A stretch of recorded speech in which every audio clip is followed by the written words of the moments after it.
Congress is mulling over closing a loophole that lets high earners get money into a Roth IRA.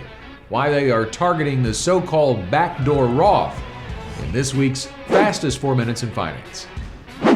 Hello again, I'm Scott Inman. Well, the rules that govern retirement accounts are always changing, but it seems like this year, lawmakers are working overtime to come up with ways to upset the apple cart. The Roth IRA, it's been around since 1997, and it allows most people who have earned income to contribute their after-tax dollars to an account that grows tax-free and can be withdrawn tax-free in retirement. But you can't make too much earned income to qualify.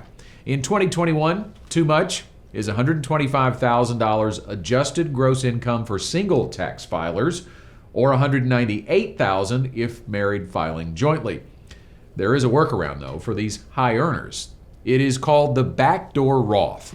There are no income restrictions to be eligible to contribute to an after-tax traditional IRA. You can also convert that traditional IRA to a Roth IRA. If you do, taxes are due on the earnings of the traditional IRA.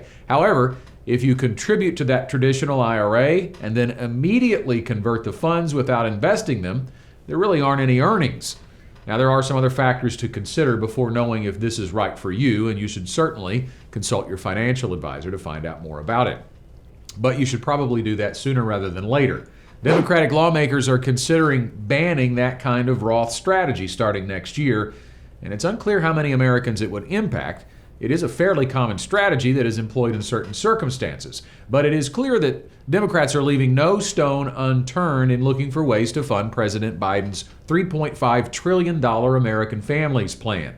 This could generate new tax revenue if those taking advantage of the backdoor Roth continued to contribute to a traditional IRA, and there are still annual contribution limits, of course, of $6,000 for those under 50 and $7,000 for those 50 and over.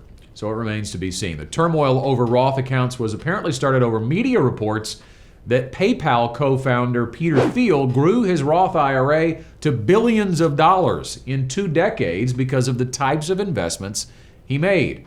And this led to a targeting of alternative investments. Another proposal aims at banning certain types of investments from being held in a retirement account, period. Now, some of these types of investments are available to investors much less affluent than Peter Thiel and could be vital to the diversification of someone's overall financial plan. Broad targeting of an asset class or banning higher earners from taking advantage of a Roth IRA will not just impact the ultra-wealthy. It could also hurt everyday Arkansans who are working toward financial independence. We'll keep you updated on the changes being proposed in Washington when it relates to your finances. Thanks for watching.